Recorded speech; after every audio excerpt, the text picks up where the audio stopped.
What a mess. Jadon Sancho has turned Chelsea down. Jadon Sancho, a man who has struggled in the Premier League for 2 years, a man who's effectively failed at two Premier League clubs, has decided to turn Chelsea down. I mean, some front he's got, some confidence he has in his own ability. It hasn't gone his way since he got that mega money move to Manchester United. It really hasn't gone his way. At Manchester United, he failed. He desperately fell out with the manager. He pinned a tweet to the top of his profile, slating the Manchester United manager, Erik ten Hag, a manager who had gone out of his way to help him. But somehow, Jadon Sancho gets a reprieve. He has a fairly successful season at Chelsea. By his recent standards, he has an excellent season at Chelsea. He helps us finish in the Champions League spots and he scores a goal in a European final. He gets a reprieve. This is an opportunity, a foundation block for Jadon Sancho to launch a serious and sustained bid to get back to the very top, to force his way back into the England team in the year of a World Cup in America. And amazingly, Jadon Sancho, off the back of this reprieve,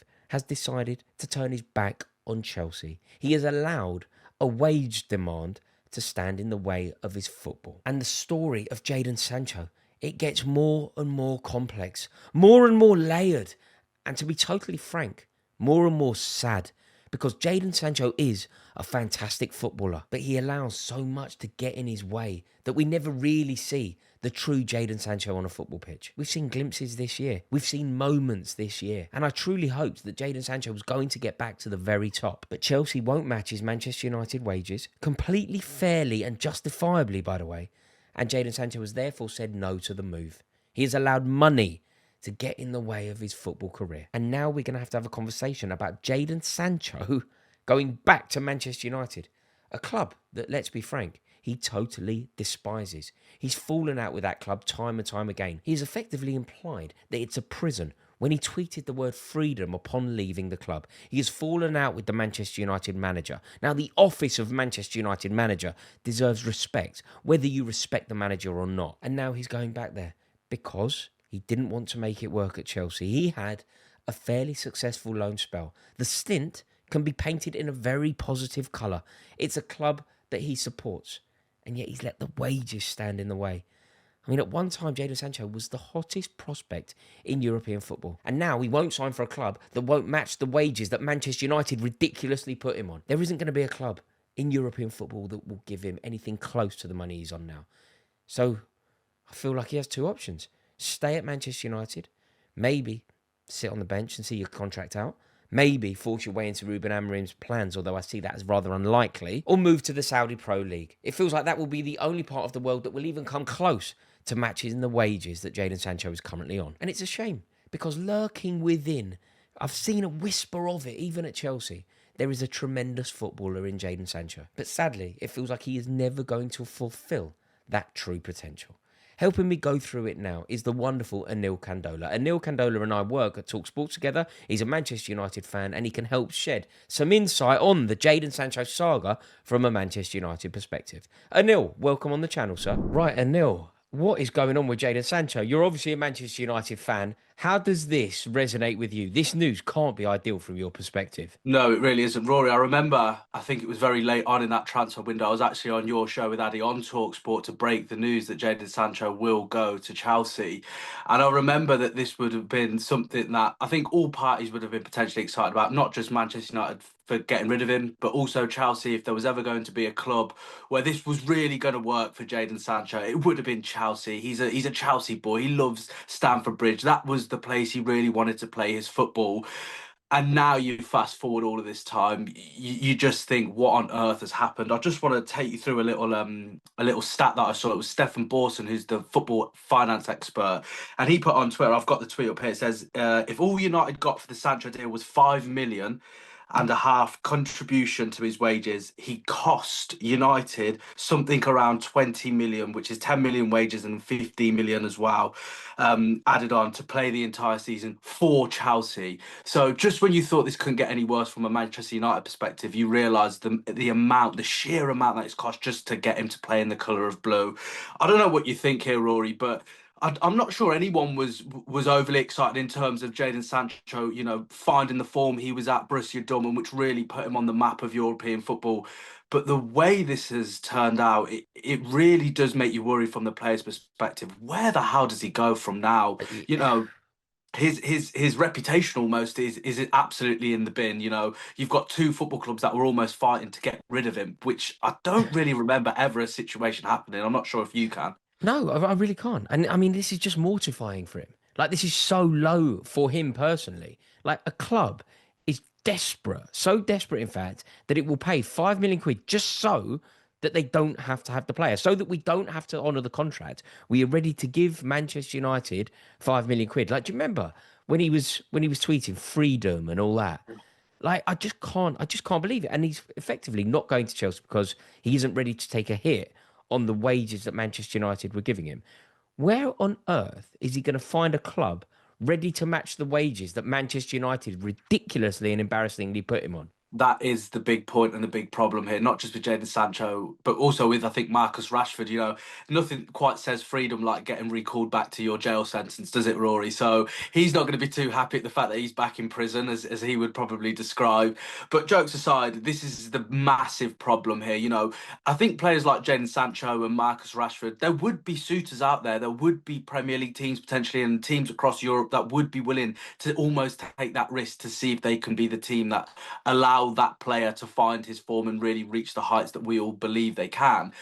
But no one's going to take a risk on these extortionate wages. I saw someone put earlier on online, why on earth would Sancho leave? He's on Saudi money and he doesn't even have to go all of that way. This is exactly what it is. He is going to be probably the least concerned, ironically, when it comes to his situation in football because it's a big shame he doesn't get to play, but he's also on absolutely extortionate wages. It's quite phenomenal, and I think this does highlight a big problem with Manchester United in terms of allowing these wages. But where does he go? It looks like he's stuck in a loan deal, but who on earth is going to take him after the But debacle but at this is the Chelsea? thing. This is the thing, Anil. Like, I'm very surprised that he just didn't want to make it work at Chelsea for anything, because ultimately, look, it's not been a bad signing for us, especially for 5 million quid. 5 million quid for what? 15 goal contributions and a goal in a European final. He helped us win the Conference League. He helped us qualify for the Champions League. He had some big moments in the season. Scored that screamer against Bournemouth. Scored a great goal for us against Tottenham to get back in the game. Obviously reignited us when we scored a last minute winner against Bournemouth earlier in the season. It was him that came on that sort of transformed us, and those 3 points that we accrued that day were really valuable. So it hasn't been bad, and we paid 5 million. We've recouped 5 million on multiple occasions this year. We would have got 5 million from Aston Villa for Dizazi, 5 million from Renato Vega going to Turin. So I don't see this as like a bad signing for Chelsea. And I think that Jadon Sancho has probably played the best football that he's ever played in the Premier League at Chelsea. It's been his most successful season at a Premier League team. Why on earth didn't he personally? He's meant to be a Chelsea fan. He's from a Chelsea supporting family. He's born in Kennington. He's not going to have a better opportunity than this, even if he ends up taking smaller wages initially. I think the way Chelsea like to do our business is smaller wages, but performance related. So you bet yourself, don't you? Have a good run in the Champions League, score some big goals, and earn your money that way. Yeah, exactly. And I think this is another really worrying factor in regards to attracting any clubs elsewhere is the fact that he has made it very clear now it's not about opportunity, it's not about potential of really putting his name amongst the elite across Europe. It's about money. It's about the fact that he hasn't quite got the paycheck that he wanted to, and everything else seems to go out the window. As you've said, all of the other factors seem to have gone his way when it comes to playing at Chelsea. Not a team that going to expect him wholeheartedly to be the contributing and the main factor as to getting Chelsea back to where they want to, but someone who can participate, someone who can be in a part of a rotational system. That would have been perfect for him to gradually grow his confidence and his playing ability. But as I've said, that's all gone out the window, Rory. The guy just wants the dollar signs. And you look at the contrast now of the two players who seem to be back in the fold or in the thinking of Manchester United with Bruno Fernandes and Jadon Sancho. Fernandes turned down life-changing money, not just for him, but potentially for his grandkids. And all because he wants to play at the highest level that he can. Okay, I understand Manchester United are not quite at that level, but it shows the ambition, it shows the priorities. And Jadon Sancho, unfortunately, for someone who has to put himself on the market, doesn't really look like a very attractive signing at the moment, does it? Because he was one of the hottest young players around, wasn't he? During his Dortmund Yeah. time, like if you cast your minds back to that summer when Manchester United signed Jadon Sancho, it felt like a marquee signing, didn't it? It felt like a statement signing for Manchester United. They were chasing him for 2 years, Rory. It was the second summer that they actually got it through the line and over the line, should I say? And everyone thought, wow, this is exactly it. An English young talent who's exciting, who's on the ball all the time. All he wants to do is go forward, drive his team up the pitch, and really make some big opportunities, not just for himself but his teammates as well. The confidence is gone. The flair is shot. The Everything about Jadon Sancho that we'd associate has absolutely been obliterated, and I just don't understand why. I understand and I can appreciate players need a healthy environment to really kick on and blossom, but you look at the difference in areas of what he could contribute compared to Chelsea and Manchester United, two very different Mm. projects. But you would think that the Chelsea one is perfect for a young player trying to find form. It seems as if there isn't any pressure on these youngsters' shoulders. They're growing as a team. They're trying to find their feet and establish themselves as one of the better sides in the country and potentially in Europe moving forward.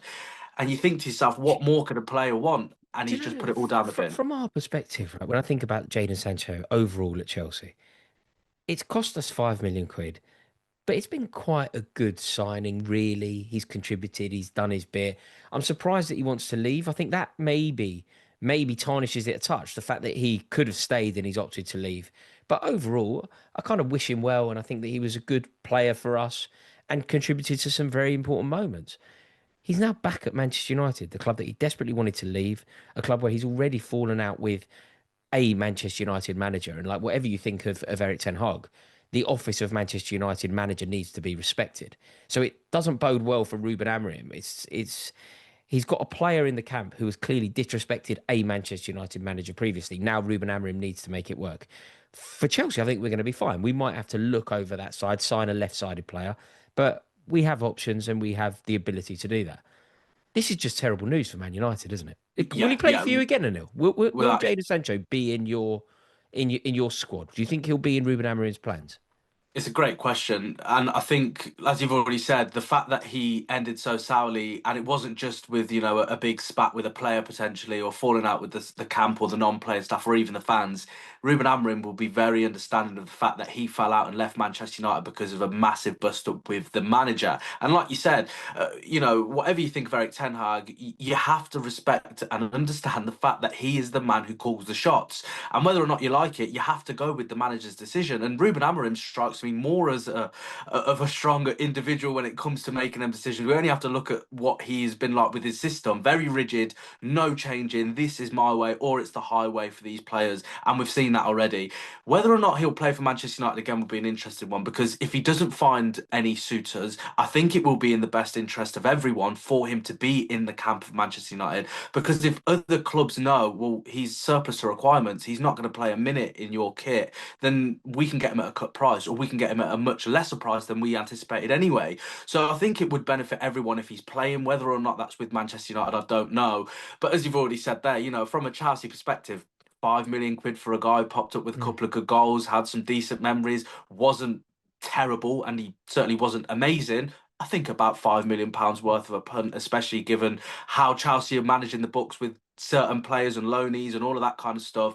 So I think from Chelsea's perspective, it's a thanks a lot, Sancho, Mm. take care and all the best. Whereas Manchester United have been left with the absolute mess, which is Jadon Sancho. What on earth do they do from here? Who knows? I've no idea. It really is a disaster. Anil Candola, thank you so much for finding the time to give us your thoughts.